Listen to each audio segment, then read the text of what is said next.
नमस्कार दोस्तों, स्टडी 91 पर आप सबका हार्दिक स्वागत अभिनंदन है। कैसे हैं सभी लोग?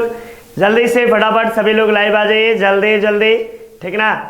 तो आज आप सबसे एकदम शानदार क्लास जो है व्याख्या आप देख ही रहे होंगे और मैं गारंटी के साथ बता रहा हूँ कि इतनी व्याख्या आपको कहीं भी जल्दी नहीं मिलेगी। ये मेरा आपसे वादा है।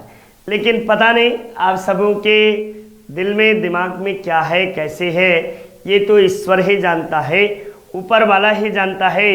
इसका हम और आप कोई भी इलाज नहीं कर सकते। इसके विषय में हमें और आपको बहुत बोलने की आवश्यकता नहीं है। और जल्दी से सभी लोग फटाफट लाइव आ जाइए, जल्दी से आप सब लाइव आइए। और हम सब देखना चाहते हैं कि आप सब कितने लोग लाइव में हैं। तो जल्दी से बिना देरी किए हुए आप सब जो है लाइव आइए। चलिए आगे हम सब स्टार्ट करते हैं। आगे प्रश्नों की चूंकि देरी ऑलरेडी हो चुकी है और बिना देरी किए प्रश्नों की श्रृंखला को हम सब शुरू करते हैं, ठीक ना। एकदम जल्दी से आ जाइए।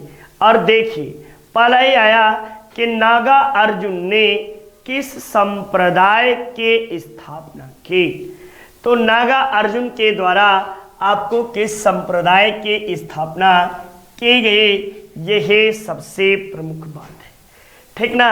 तो नागा अर्जुन के द्वारा आपको जो है माध्यमिका संप्रदाय, कौन से संप्रदाय, तो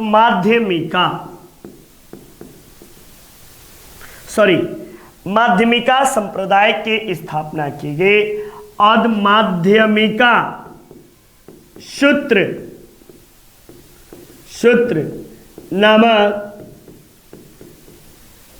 पुस्तक की रचना की गई, पुस्तक लिखा।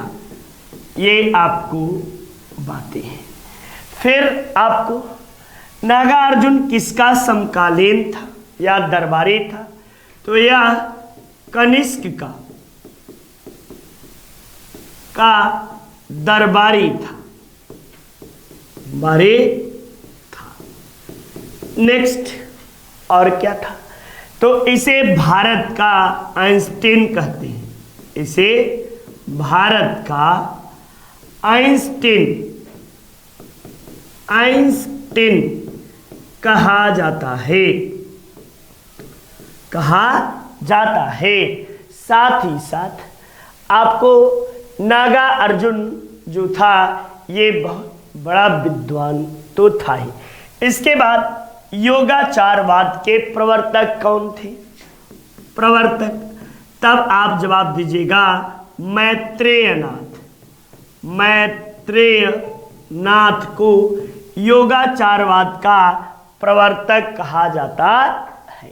ये आपको जो है कि बौद्ध धर्म का दो संप्रदाय है।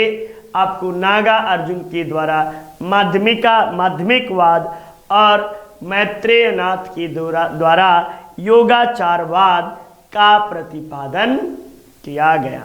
और ये भी सौत्रांत्रिक और वैभाषिक, ये दोनों भी आपको संप्रदाय है, ठीक ना।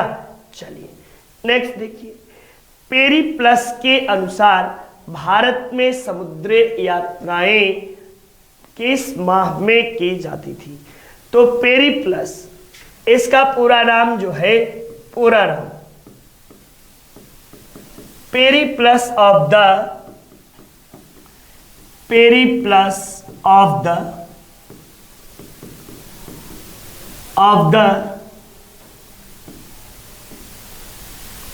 एरिथ्रियन सी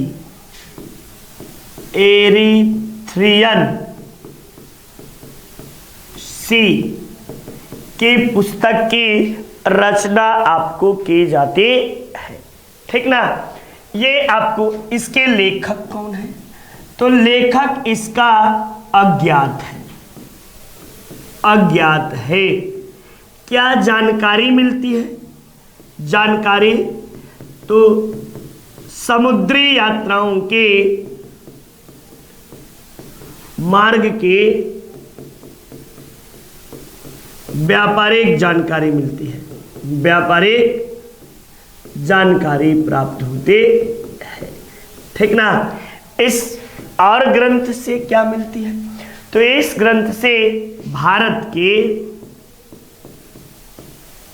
रोम एवं मेसोपोटामिया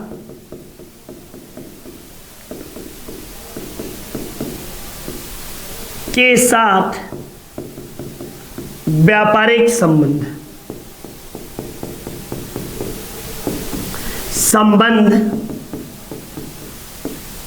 की जानकारी प्राप्त होते हैं। साथ ही साथ आप सबको बता दें, व्यापार किस महीने में? तो जुलाई महीने में व्यापार होने के जानकारी आपको प्राप्त होते हैं।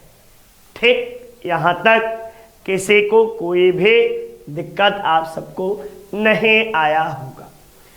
नेक्स्ट देखो भाई, यवन प्रिय किसे कहा गया है? तो भैया काली मिर्च को यवन प्रिय कहा गया है। और ये आपको पांडवों के काल में ये बहुत अधिक व्यापार इसका सर्वाधिक किया जाता था। चलिए नेक्स्ट देखिए, आंध्र सातवाहन राजाओं के सबसे लंबी सूची किस पुराण में मिलती है? यानी आंध्र सातवाहन राजाओं के सबसे लंबे सूची किस पुराण में मिलती है? तब हम लोग देखेंगे कि मत्स्य पुराण में आंध्र सातवाहन राजाओं के जानकारी मिलती है। ठीक ना। ये आपको आंध्र सातवाहन राजाओं के विषय में और कई प्रमुख बातें हैं। जैसे आपको जो है इस वंश के जानकारी ऐतरेय ब्राह्मण में मिलता है। और ऐतरेय ब्राह्मण में इन्हें आंध्र वृत्य कहा गया है। किस रूप में? तो आंध्र वृत्य कहा गया है। आंध्र वृत्य कहा गया है। जबकि अभिलेखों में इन्हें शातवाहन कहा गया है। शातवाहन, इसीलिए इन्हें आंध्र सातवाहन के नाम से इतिहासकारों ने कहा कि आंध्र सातवाहन वंशीय शासक। इनकी इस वंश का संस्थापक कौन था? तो संस्थापक जो था वह सिमुक या सिंधुक था, या सिमुक था। ठीक ना। प्रथम महान शासक, तब आप जवाब दीजिएगा सातकर्णी प्रथम। और सबसे महानतम शासक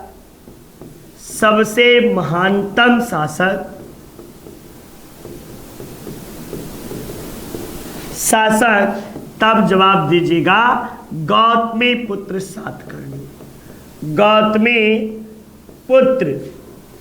सातकर्णी। ये सबसे महानतम शासक था।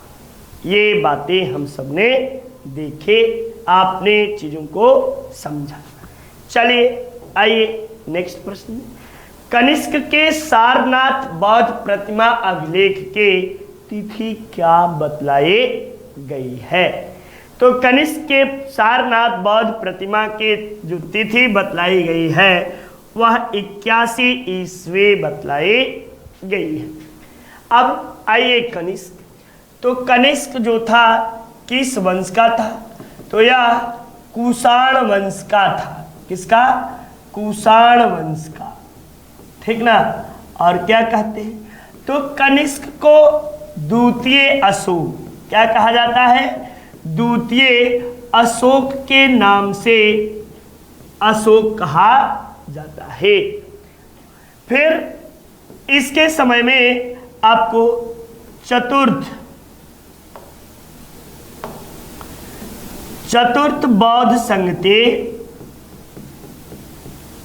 बौद्ध संगते का आयोजन कब किया गया? तो ये आपको 78 एडी में कहाँ किया गया? कहाँ? तब आप जवाब दीजिएगा कुंडल वन में। ये कुंडल वन कहाँ है? तो आपको J&K यानी जम्मू एंड कश्मीर में आपको आयोजित किया गया। साथ ही साथ कनिष्क जो था ये आपको कुषाण वंश का सबसे महानतम शासक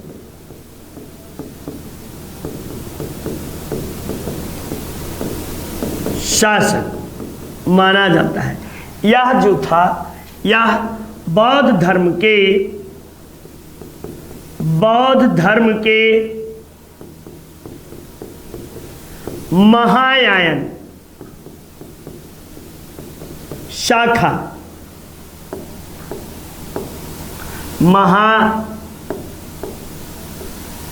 महायान शाखा का अनुयायी था। और इसके समय में तो आपको पता होना चाहिए कि बौद्ध धर्म का जो द्वितीय विभाजन इसी के शासन काल में हुआ था। ठीक, इसके तांबे के सिक्कों पर इसे बलि चढ़ाते हुए दिखाया गया है। ये सारी बातें आपको कनिष्क से संबंधित है। नेक्स्ट देखिए, भारत में पहली बार द्वैध शासन जैसे व्यवस्था के शुरुआत किसने की थी? तो अंग्रेजों ने, कुषाणों ने, मुसलमानों ने या राजपूतों ने? ये बड़ा फंसाने वाला प्रश्न आ गया, ठीक ना। तब आप इसका जवाब दीजिएगा कि भारत में प्राचीन काल में कुषाणों के द्वारा। कब? तो प्राचीन काल में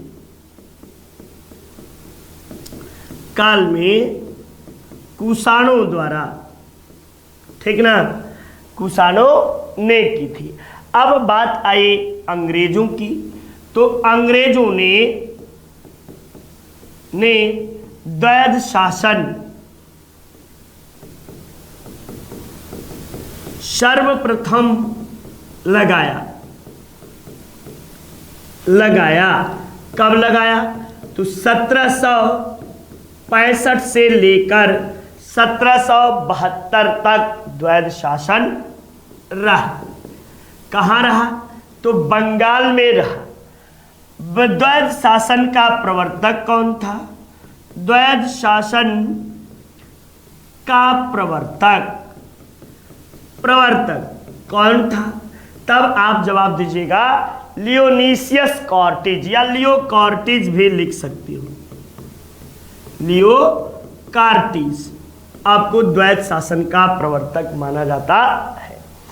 फिर जब आपसे पूछे कि संवैधानिक रूप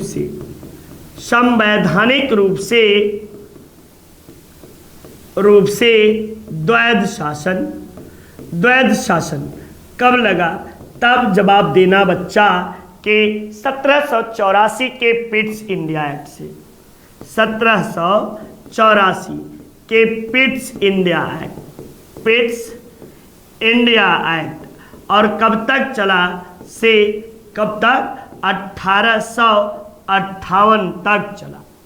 जब पूछे कि प्रांतों में सर्वप्रथम द्वैध शासन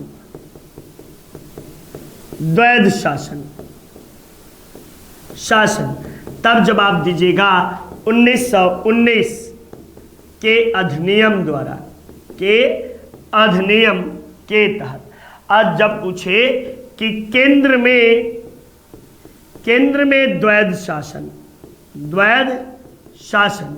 सर्वप्रथम, तब जवाब दीजिएगा 1935 के अधिनियम के तहत। ये आपको द्वैध शासन से संबंधित सारी बातें मैंने आप सबको बता दी, ठीक ना। ये देखिए नेक्स्ट देख भाई, कौन प्रथम कुषाण वंश का राजा था, यानी कुषाण वंश का संस्थापक किसे कहा गया है। तो आपको कुजुल कडफिसस, किसे, कुजुल कडफिसस, इसे कुषाण वंश का संस्थापक कहा गया है। लेकिन ये पूर्णतः स्वतंत्र राजा नहीं हुआ था। इसके सिक्कों पर यूनानी शासक हार्मिसस के चित्र अंकित मिलते हैं, ठीक ना। इसके सिक्कों पर, सिक्कों के एक तरफ यूनानी राजा हार्मिसस के चित्र अंकित मिलते हैं। अंकित यानी इस बात का संकेत मिलता है कि आपको जो है यह उनके अधीन रहा होगा या सामंत के रूप में आपको रहा होगा, ठीक ना। ये देखिए नेक्स्ट, मातृदेवी उमा का नाम किसके सिक्कों पर अंकित मिलता है।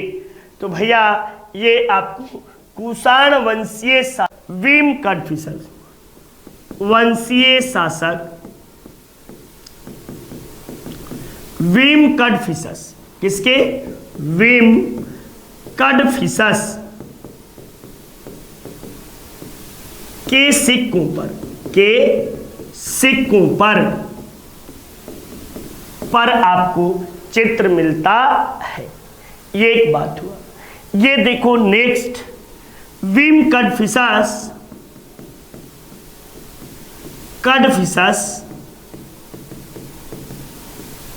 शुद्ध सोने के सिक्के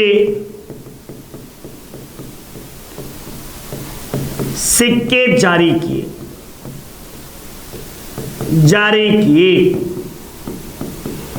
इसके सिक्कों पर, ठीक ना, इसके सिक्कों पर यानी इसी में इसके सिक्कों पर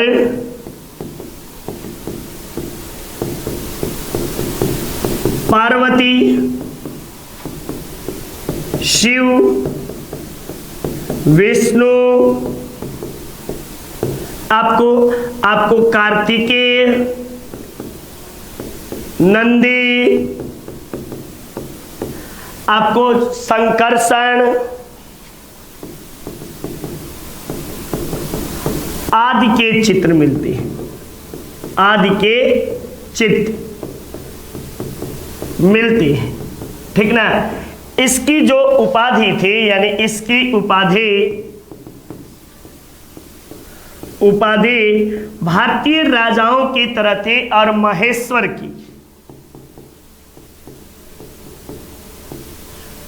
इसने महेश्वर की उपाधि, अर्थात इस बात का संकेत मिलता है कि यह जो था शैव धर्म का आपको अनुयायी भी था, ठीक। चलिए नेक्स्ट देखिए, लेख युक्त और रूप चित्रांकित सिक्के सर्वप्रथम किसने जारी किए। तो लेख युक्त और आपको चित्रकारी युक्त सिक्के सर्वप्रथम हिंद यूनानियों के द्वारा आपको जारी किए गए। किसके द्वारा? तो हिंद यूनानियों के द्वारा आपको सर्वप्रथम जारी किए गए। और हिंद यूनानियों में मिंदार प्रथम शासक था। शासक था जिसने लेख युक्त सिक्के जारी किए। लेख युक्त सिक्के जारी किए, जारी किए। एक बात। दूसरी बात ये भी जान लो। दूसरी बात सबसे महत्वपूर्ण बच्चा, इंपॉर्टेंट बात क्या थी? तो दूसरी बात ये थी कि इसके पूर्व के सिक्कों को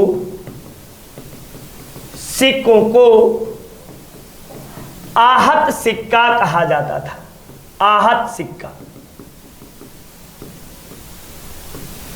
कहा जाता था। नेक्स्ट, हिंद यूनानी प्रथम है जो सोने के सिक्के जारी किए। सोने के सिक्के सर्वप्रथम जारी किए। एक बार कमेंट में हाथ उठाइए कि सबको समझ में आ रहा है कि नहीं, वरना मैं उधर देखूंगा नहीं। ना मोबाइल देखने का टाइम है, ना टीवी देखने का टाइम है। यदि आप अपनी भलाई चाहते हो तो लाइक और शेयर जरूर करिए, वरना क्या मेरे इतने पढ़ाने का क्या मतलब है, आप सब बताओ, ठीक ना। चलिए देखिए, आइए। निम्न में से किसने सुंगों का संबंध ईरान से जोड़ा? बड़ा ही महत्वपूर्ण आपको प्रश्न है। पंडित हरिप्रसाद शास्त्री जो हैं, इनके नाम के आगे पंडित लगा लीजिएगा। पंडित हरिप्रसाद शास्त्री ने सुंगों का संबंध आपको किससे जोड़ा? ईरान के साथ जोड़ा। अब सुंग वंश का संस्थापक कौन था? संस्थापक, तो इसका संस्थापक पुष्यमित्र सुंग था। कौन था? पुष्यमित्र सुंग।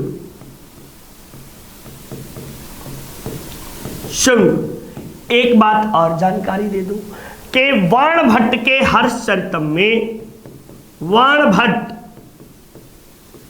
के हर्षचरितम में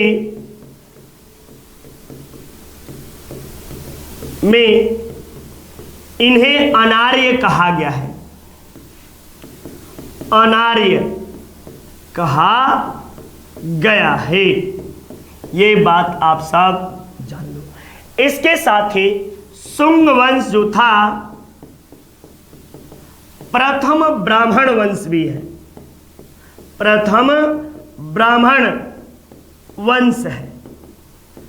और इसके बाद ये वंश जो था ब्राह्मण धर्म का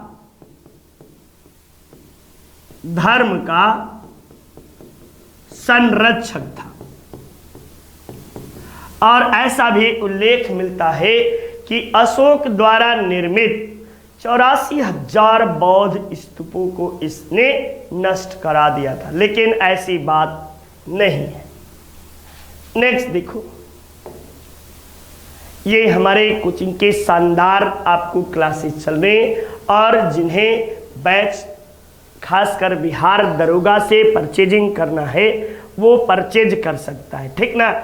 और ये आपको देखोगे तो ये नंबर आपको दिए गए हैं, और इस कोड का इस्तेमाल करेंगे तो आपको 500 रुपये डिस्काउंट भी प्राप्त होगा, ठीक ना। तो आइए जल्दी फटाफट। और ये हमारे एकदम मैथ के महारथी प्रवीण सर जी हैं, और इनके साथ इंडिविजुअल बैच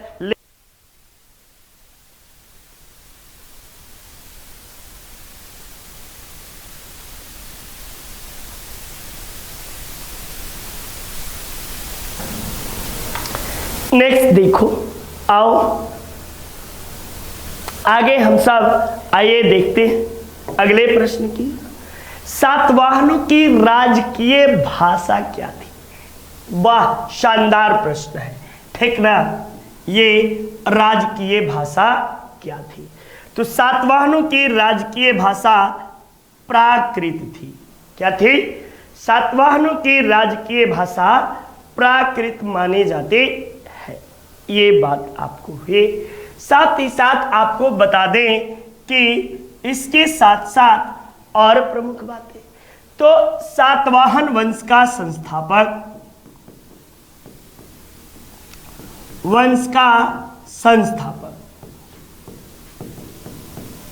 स्थापक कौन था? तो इसका संस्थापक सिंधु या सिमुक था, इस वंश का संस्थापक था। यह भी एक ब्राह्मण वंश था। कैसा वंश? तो ब्राह्मण वंश कहा जाता है। इसकी राजकीय भाषा तो आपको जो है ये प्राकृत मिलती है, लेकिन संस्कृत भी इसके समय में, संस्कृत भाषा भी प्रचलित थी। सातवाहनों ने अपने राज्य की राजधानी कहाँ बनाई थी? तो इनके राज्य की राजधानी प्रतिष्ठान, क्या थी? प्रतिष्ठान आपको या पैठान इनके राजधानी थी।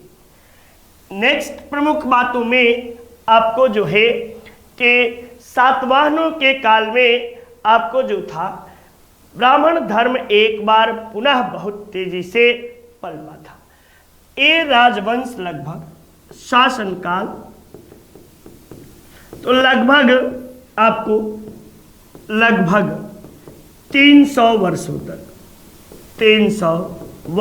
तक इस राजवंश ने शासन किया। और सिमुक ने आपको कणव वंश के अंतिम शासक देवभूति के हत्या करके सिमुक वंश के सातवाहन वंश के नींव रखे थे।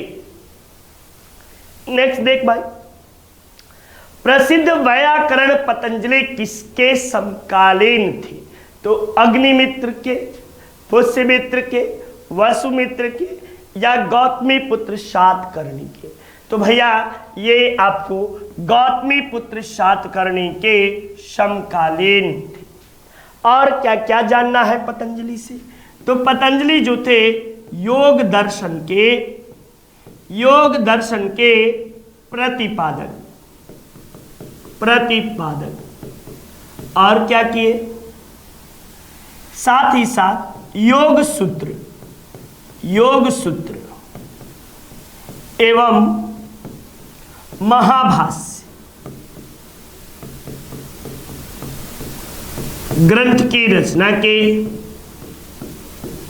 रचनाकार और क्या थे? तो इन्होंने पुष्यमित्र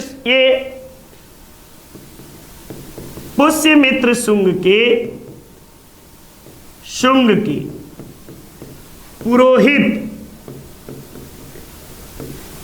एवं मित्र भी थे।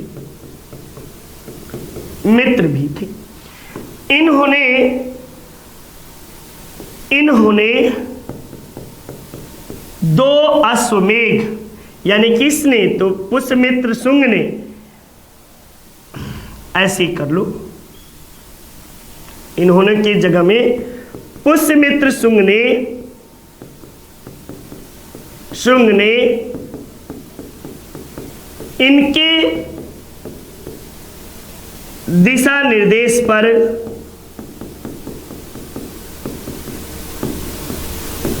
2 अश्वमेध यज्ञ करवाए।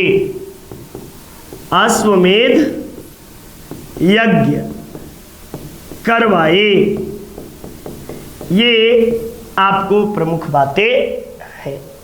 और हुणों के आक्रमण की जानकारी,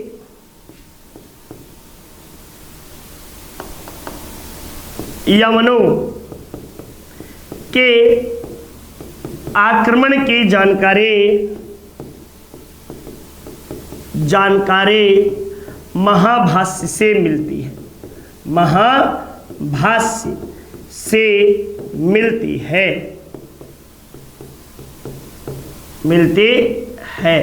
ये बातें इससे संबंधित हुई।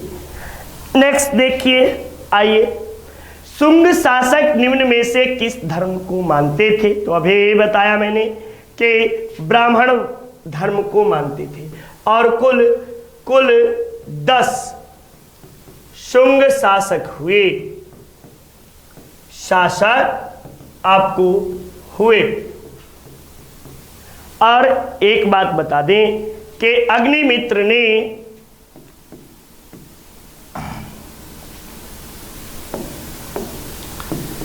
कालिदास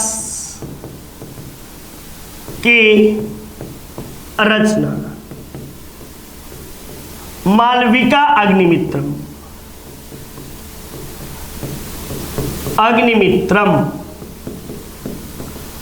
ये जो है अग्निमित्र पर है जानकारी देती है, ठीक ना।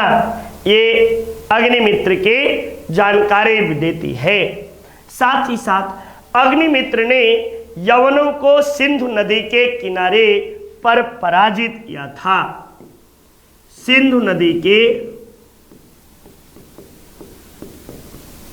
तट पर यवनों को अग्निमित्र ने पराजित किया।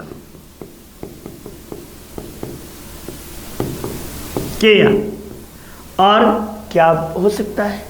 तो ये आपको यह प्रथम ब्राह्मण वंश था। प्रथम ब्राह्मण वंश माना जाता है। प्रथम ब्राह्मण वंश, ये आपको प्रथम ब्राह्मण वंश माना जाता है। एक बात और याद रख लेना, ये प्रथम वंश है जिसने राजा की हत्या करके गद्दी को प्राप्त किया और राजा की हत्या के साथ ही गद्दी भी इसके छिन जाते हैं। ठीक, चलिए नेक्स्ट देखो भाई। महत्वपूर्ण व्यापारिक केंद्र प्रतिष्ठान किस नदी के किनारे स्थित थी? ये आपको गोदावरी नदी के तट पर, किसके? गोदावरी नदी के तट पर। वर्तमान में इसको यदि देखा जाए तो नासिक ही था। क्या? नासिक। या ये अब देखो इसके समय में यह महाजनपद काल में अस्मक की राजधानी थी।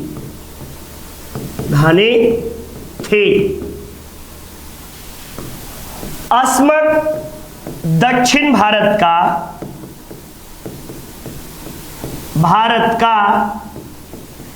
एकमात्र महाजनपद था। क्या था? एकमात्र महाजनपद था। अब यहां पे इसके और क्या क्या नाम है, यानी प्रतिष्ठान के अन्य नाम क्या है, ये जल्दी से कमेंट बॉक्स में आप लोग बताएंगे कि नहीं? चलिए बताइए। प्रतिष्ठान का इसका अन्य नाम पैठान या पैठन इसका मिलता। यह जो थे नेक्स्ट, यह सातवाहनों की भी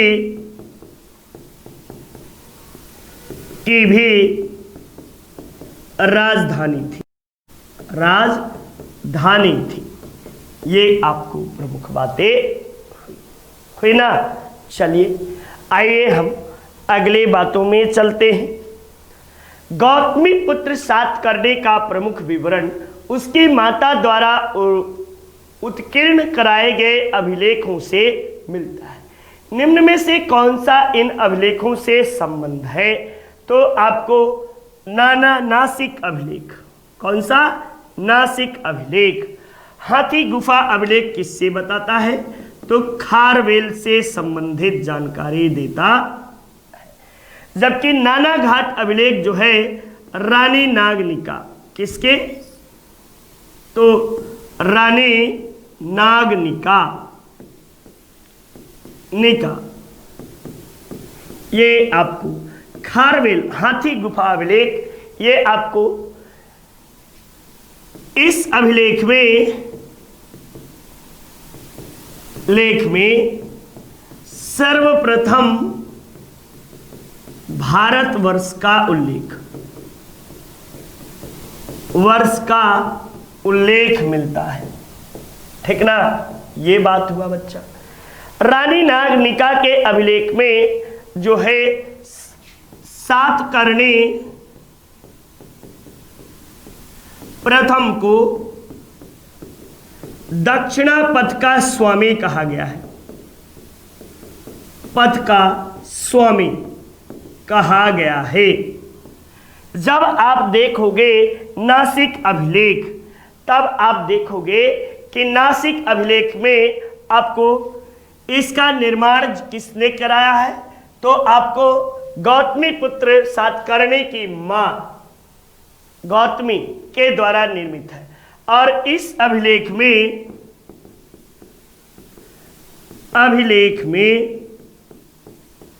गौतमी पुत्र सातकर्णी को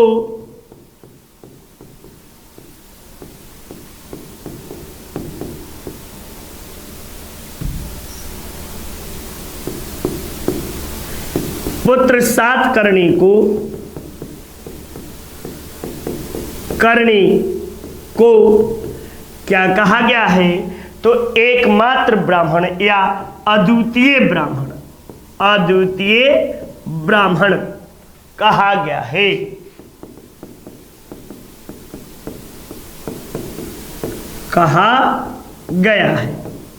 ये इतना कोई लिखता उखता नहीं, मैं लिख दे रहा हूं, जिसको समझना है समझ लो। बाकी की चीजें आप सबके ऊपर निर्भर है कि टिक्का मार के केवल यूट्यूब पे मजा लेने के लिए आप लोग आते हैं तो मजा लेते रहिए, और आपको जिंदगी इसी तरह करवट लेती रहेगी। खूब मजे लीजिए, खूब बातें करिए, हाय बाय गर्लफ्रेंड बॉयफ्रेंड, जिसको ना हो एक आध ठो अपना बना भी ले, ठीक। लेकिन पढ़ लीजिए बाबू, उम्र भगवान दिए हैं और ईश्वर ने मानव तन दिया है, तो थोड़ा बहुत तो पढ़ने को बनता है। नहीं पढ़े ना तो ऐसे ही एक संस्कृत में श्लोक है, आपको एक संस्कृत में बड़ा ही महत्वपूर्ण श्लोक है, और आप लोग सुभाषितानी में पढ़े भी होंगे, ठीक। बोल दूं तो अभी बोल ही देता हूँ, रहा नहीं जाता, गुस्सा लग जाता है तो, ठीक ना। साहित्य संगीत कला विहीना, साक्षात पशु पुक्ष विषानहीना, तृष्णन खादन अपि जीवमान, यथा रूपे मृगा सन्ति। बाकी अर्थ आप समझ लीजिएगा। नेक्स्ट, निम्न में से किसने सर्वप्रथम पोटिन मुद्राओं को जारी किया? तो पोटिन मुद्राओं को जारी करने वाले पहले शासक सातवाहन शासक थे। इनके द्वारा सर्वप्रथम आपको जो है कि शीशे के सिक्के जारी किए गए। शीशे के सिक्के जारी किए गए। ये बात भी आप सब याद रखे रहिएगा कि पोटीन ही नहीं, सर्वप्रथम सोने के सिक्कों के जगह में चांदी के इन्होंने शीशे के सिक्के चलवाए। ये कोई और नहीं, सातवाहन वंशीय शासक थे। नेक्स्ट देखो आगे, कौटिल्य के अर्थशास्त्र के अनुसार दीवानी कचहरी को क्या कहा जाता था? ये बड़ा ही महत्वपूर्ण प्रश्न है। तो दीवानी कचहरी को धर्म स्थनीय कहा जाता था, ठीक ना, धर्म स्थनीय। और आपको फौजदारी कचहरी को कंटक शोधन कहा जाता था। किसे? कंटक शोधन फौजदारी कचहरी को कहा जाता था। इसके आपको मुख्य न्यायाधीश को क्या कहते थे? मुख्य न्यायाधीश, मुख्य ना लिखो, प्रधान न्यायाधीश लिख दो, प्रधान न्यायाधीश। तो इसका प्रधान न्यायाधीश व्यवहारिक कहलाता था, हारिक कहलाता था। और आप सबको बता दें कि इसका प्रधान न्यायाधीश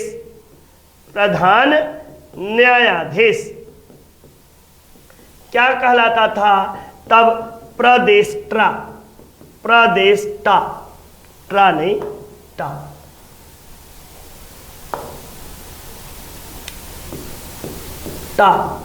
प्रदेष्टा कहलाता था। ये आप सबके लिए बातें ठीक। चलिए, इसका उल्लेख कौटिल्य के अर्थशास्त्र में दिया गया है। नेक्स्ट, मेगास्थनीज के अनुसार समाज कितने जातियों में विभक्त था? तो मेगास्थनीज ने 7 वर्गों में समाज को विभक्त बताया है। कितने? 7 वर्गों में इसने विभक्त बताया है। और इसकी पुस्तक जो थे किसमें वर्णन किया है? तो इंडिका में उल्लेख किया है। उल्लेख, ये 7 जो जातियां थे, ये आपको कौन कौन से 7 प्रमुख जातियां माने जाते थे? तो ये आपको 7 प्रमुख जातियों में दार्शनिक होते थे, एक बात। दूसरे आपको जो थे आभिर या अहिर थे, कृषक। तीसरे शिकारी, या इन्हें ही आभिर कहा है, आभिर। ये कितने हुए? दार्शनिक, कृषक, शिकारी।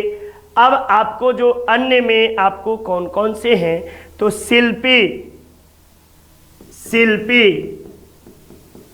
सैनिक, निरीक्षक और सभासद। ये आपको ये क्रम है, 1 2 3 4, ये आपको क्रम है। ये 7 वर्गों में इसने आपको समाज को विभाजित किया है। साथ ही साथ इसने मौर्य काल में प्रशासन को चलाने वाले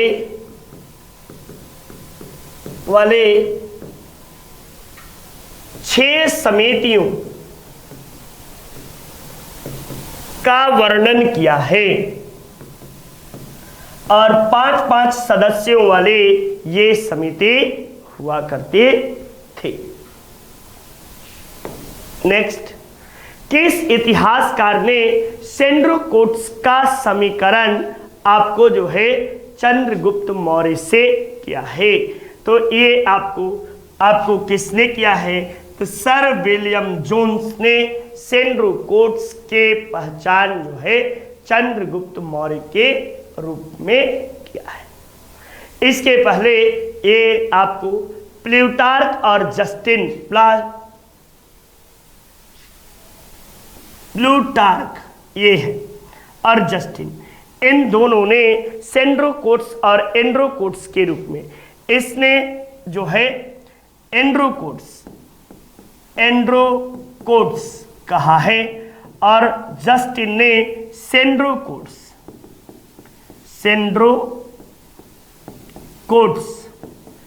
इसे कहा है, ठीक ना। और लिखता है कि इसने सिकंदर के घनानंद के मरने के बाद, सिकंदर के जाने के बाद भारत ने अपने गर्दन से दास्ता की जुआ उतार फेंका और इसका जन्मदाता सेंड्रोकोट्स था, ये बात लिखता है। साथ ही साथ कहता है कि सेंड्रोकोट्स की सेना जो थी इसे डाकुओं की सेना कहकर संबोधित करता है। कहता है कि सेंड्रोकोट्स ने 6 लाख सैनिकों के साथ समस्त भारत को रौंद डाला, ऐसी बातें जस्टिन ने किया है। चलिए नेक्स्ट देखो, मौर्य काल में सीता अध्यक्ष किसे कहते थे? तो आपको कृषि के प्रधान अधिकारी को आपको सीता अध्यक्ष कहा जाता था। मौर्य काल में कुछ प्रशासनिक अधिकारी महत्वपूर्ण हुआ करते थे, जैसे आपको लक्षणा अध्यक्ष। तो लक्षणा अध्यक्ष जो होता था ये आपको टकसाल विभाग का, कहाँ का? टकसाल विभाग का अध्यक्ष जो था वो आपको लक्षणा अध्यक्ष कहलाता था। पौटवा अध्यक्ष, तो आपको ये जहाज रानी, कहाँ का? जहाज रानी विभाग का अध्यक्ष जो था ये पौटवा अध्यक्ष कहलाता था। अकारा अध्यक्ष, आकारा अध्यक्ष, तो खान विभाग का अध्यक्ष अकारा अध्यक्ष कहलाता था। सूना अध्यक्ष,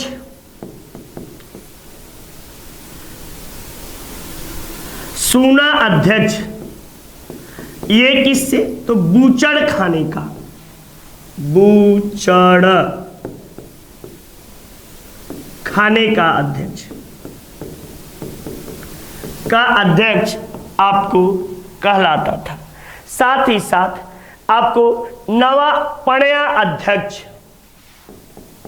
पणया अध्यक्ष वाणिज्य विभाग का अध्यक्ष पणया अध्यक्ष कहलाता था। वाणिज्य विभाग का अध्यक्ष आपको पणया अध्यक्ष के नाम से जाना जाता था।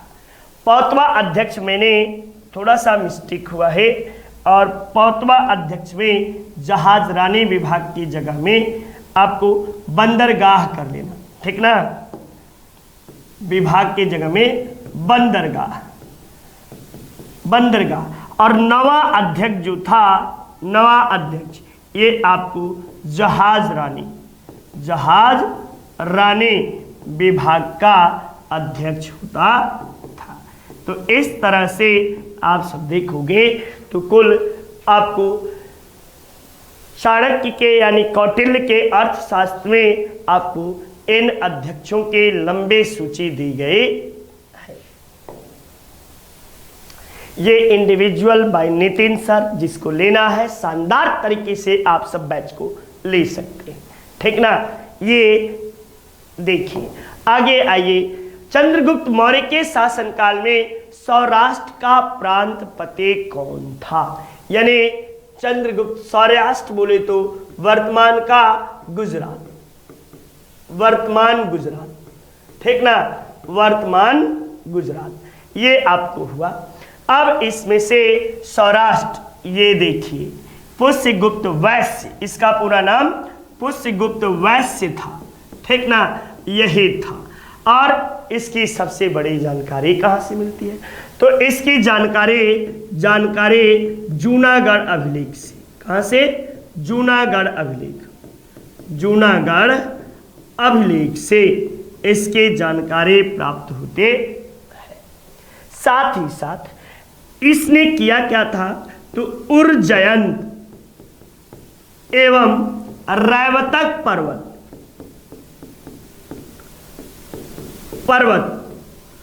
को काटकर सुदर्शन झील का निर्माण कराया था, झील बनवाया था। ये बात हुआ। यवन तुषास कौन था?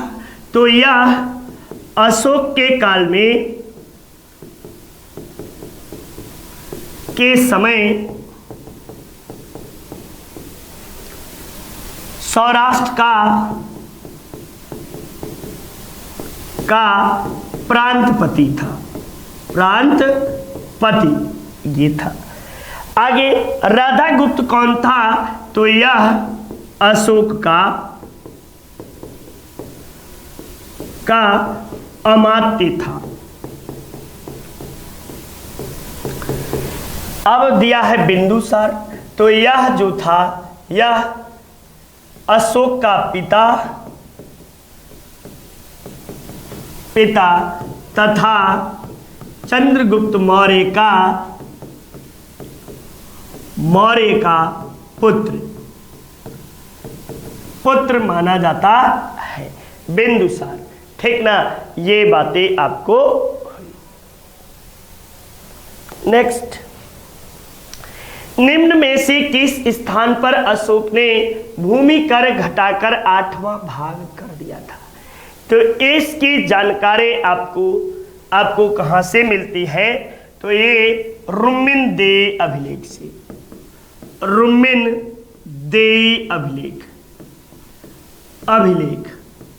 ये अभिलेख से अशोक के विषय में मिलता है ये कि अशोक अपने राज्याभिषेक के 20वें वर्ष कहाँ गया? तो 20वें वर्ष लुम्बिनी गया और वहां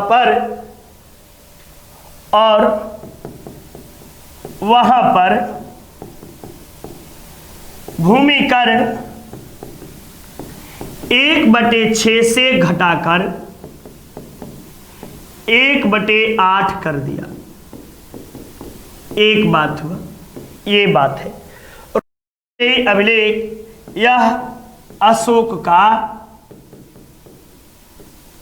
सबसे छोटा अभिलेख है, सबसे छोटा अभिलेख आपको है। साथ ही साथ अशोक अपने राज्यारोहण के 10वें वर्ष संबोधि अर्थात बोध गया को गया था। ये भी बात आप लोग जानते चलिए। नेक्स्ट देखिए, अमीर खुसरो कौन था? तो अमीर खुसरो, ये आपको जन्म पूछा है। तो अमीर खुसरो का जन्म उत्तर प्रदेश के कासगंज में हुआ था, उत्तर प्रदेश के कासगंज में। इसे आपको हिंदी तथा कव्वाली का जन्म कहा जाता है। नेक्स्ट, ये जो था आपको किसका दरबारी था? तो अलाउद्दीन खिलजी का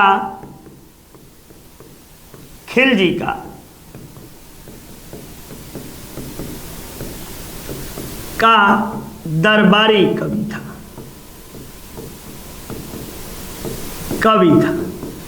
ये एक बात है।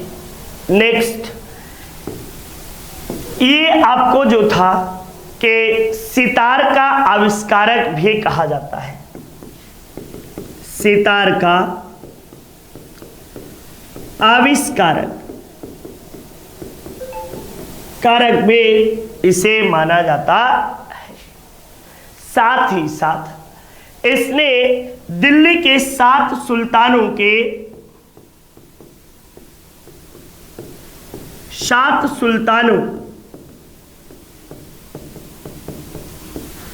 शासनकाल को देखा था।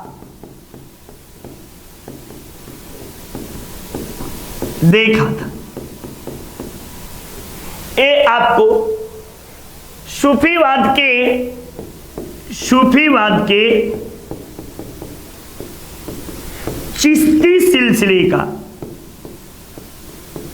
सिलसिले का अनुयायी था। किसका? तो चिश्ती सिलसिले के अनुयायी आपको माना जाता है इसे।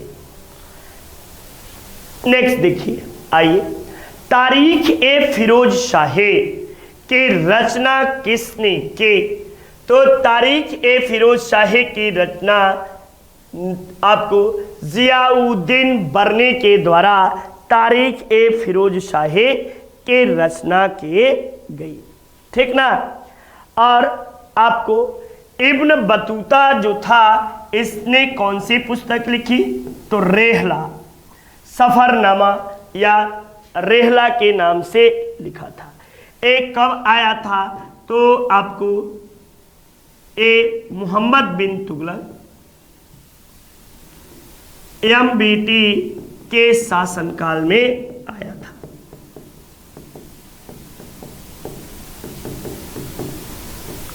ठीक, ये बातें हुई। नेक्स्ट देखो, अकबरनामा के प्रसिद्ध लेखक कौन थे? तो अकबरनामा के प्रसिद्ध लेखक अबुल फजल थे। कौन थे? अबुल फजल थे। और साथ ही साथ अब्बास खां शेरवानी ने आपको तवारीख शेर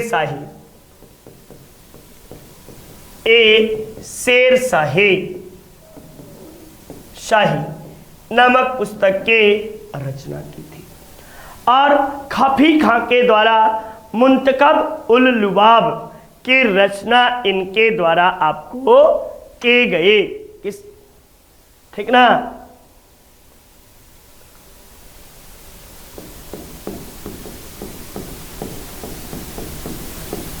उल लुबाब की रचना की गई। लुबाब, ठीक ना? और जब बदायूनी पूछे तब बदायूनी तो बहुत ही श्रेष्ठ माने जाते हैं। और मुतखाब ए तवारीख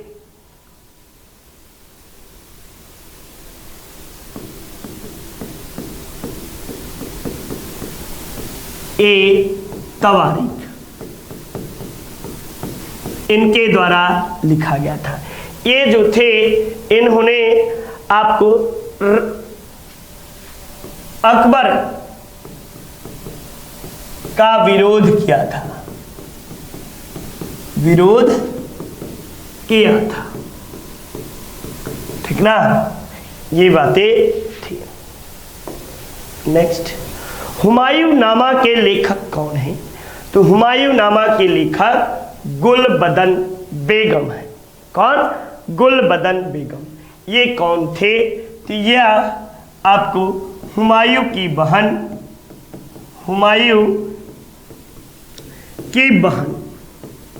और क्या थी? तो बाबर की पुत्री थे। ये बात थी। और इसके दो भाग हैं। प्रथम भाग में बाबर की जीवनी और द्वितीय भाग में हुमायूं की जीवनी इसने लिखे है। नेक्स्ट, बुलंद दरवाजा बनवाया था। तो बुलंद दरवाजा किसके द्वारा बनवाया गया था? एकदम शानदार तरीके से आप सब जुड़े रहिए, ठीक ना? ये किसने बनवाया था? तो अकबर के द्वारा बनवाया गया था। जब आपसे पूछा जाए कि किसके विजय के उपलक्ष्य में बनवाया गया था, तब आप बताइएगा कि यह आपको गुजरात विजय के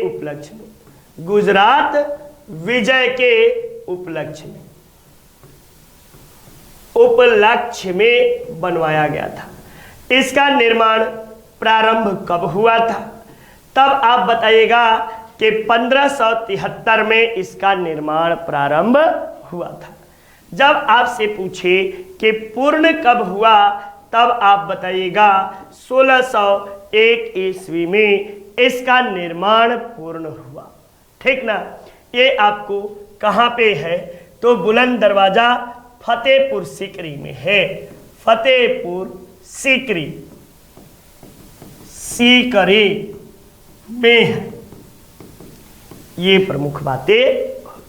चलिए अगले प्रश्न की ओर। प्रसिद्ध चित्रकार मीर सैयद अली चित्रकारी हेतु किस मुगल शासक के सहयोगी थे? तो आप सबको इस प्रश्न के जवाब में एकदम शानदार तरीके से ये किसके मीर सैयद किसके आपको दरबारी थे? तो मीर सैयद अली जो थे ये हुमायूं के दरबारी थे। ये आपको फारस के चित्रकार थे। कहाँ के? फारस के चित्रकार थे। ठीक ना, ये बातें थी। साथ ही साथ चित्रकला, भारत में चित्रकला हुमायूं के काल से प्रारंभ हुए, जबकि जहांगीर का काल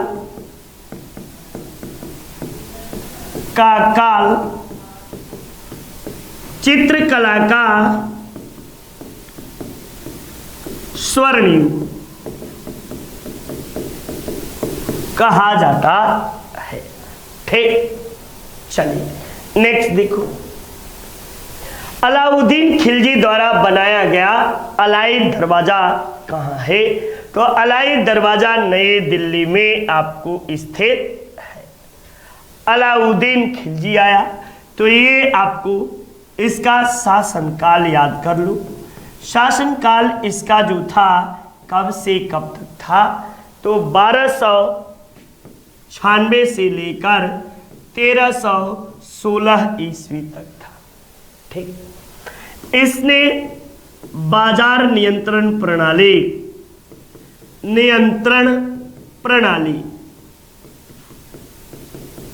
को लागू करने वाला प्रथम सुल्तान। और क्या था? तो दक्षिण भारत पर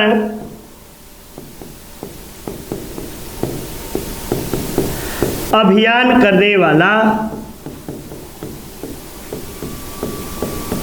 वाला प्रथम शासक।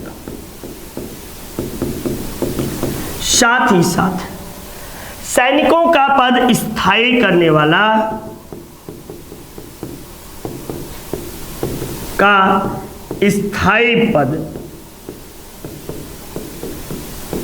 वाला शासक। हुलिया प्रथा का जन्मदाता, हुलिया प्रथा को प्रारंभ करने वाला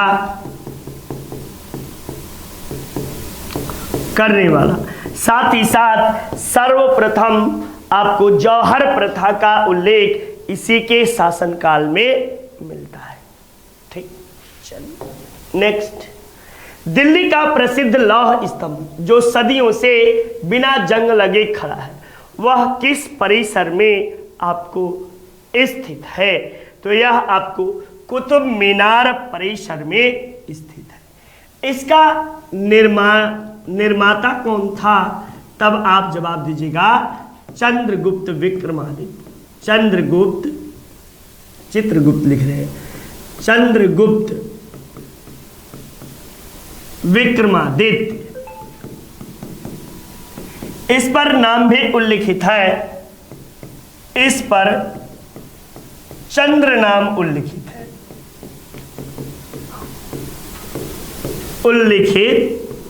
आपको है। ठीक ना, ये बातें हैं।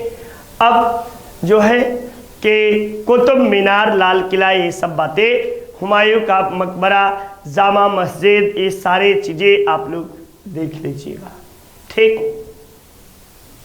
तो इस तरह आपका समाप्त हुआ। नमस्कार, जय हिंद, जय भारत। आपका दिन मंगलमय हो। ईश्वर करे आप अनंत ऊंचाइयों को चूमे पहुंचे, यही मेरी शुभकामनाएं हैं। जय हिंद, जय भारत।